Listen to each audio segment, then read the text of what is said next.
School, इसका क्या मतलब है? यही सवाल था सबका। अभी लग रहा था कि पुजारी नहीं बचेगा।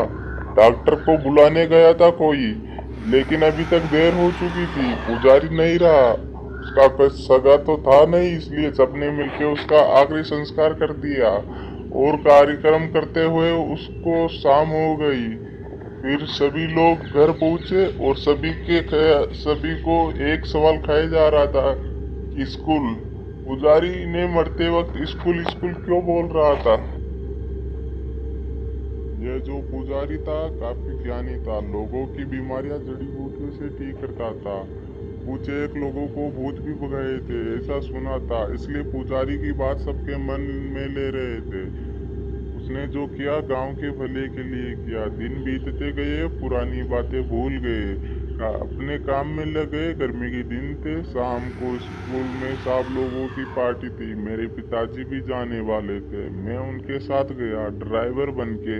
हाँ, मेरे पिताजी को बाइक चलानी नहीं आती, तो कहीं भी जाना होता तो मुझे ही साथ ले जाते। रात बहुत हो चुकी थी, हम सब खाना खा के वहां से निकले। चलते चलते किसी ने पुजारी की बात छेड़ दी। सब ने उसको टालते हुए और खाने की तारीफ की और घरों की तरफ चल दिए। सुबह जल्दी उठना था स्कूल के लिए, तो मैं सो गया। सुबह उठे तो चारों तरफ हल्ला था। कल जिसने हम सब के लिए खाना बनाया वो आदमी रात को अपने सामान के साथ स्कूल में सो गया था। वो मर गया। हम सबको लगा कि स्कूल में होगा, पर वो उसकी लाश उसके घर के छत पे मिली। वो वहाँ कैसे पता वो पहुंचा किसी को पता नहीं। पुलिस आई, खोजबीन करने के बाद सब चले गए। इधर स्कूल के मेन गेट के नीचे वाली सीढ़िया पे खून की लकीरें खींची हुई थी। किसी ने जानबूझ के किया होगा ऐसा सब बोल रहे थे, पर वो खाना बनाने वाला कैसे मरा, ये बात इतने साल बीत जाने के बाद भी अभी तक राज ही है। इस बात को सालों बीत गए। एक रोज हम शहर गए थे।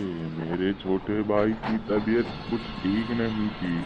बस स्टॉप पे रात को आखिरी बस आके रुकी। हम लोग वही उतर गए। कुछ 4 मील पैदल चलने वाले थे, वैसे ये कोई पहली बार नहीं था।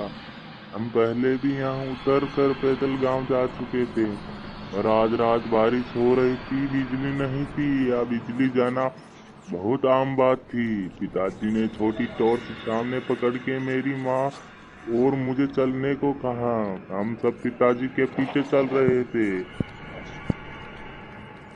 अमाउस की रात थी और मुझे याद है जब पुजारी मरा था, वो भी अमाउस की ही रात थी। कहते हैं अगर अमाउस की रात और रात की कुछ घड़िया का बहुत गहरा संबंध होता है।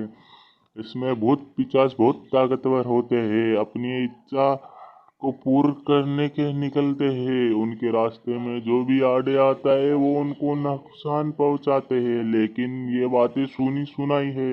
मेरी दादी ऐसे कहानियां हम सबको सुनाती थी।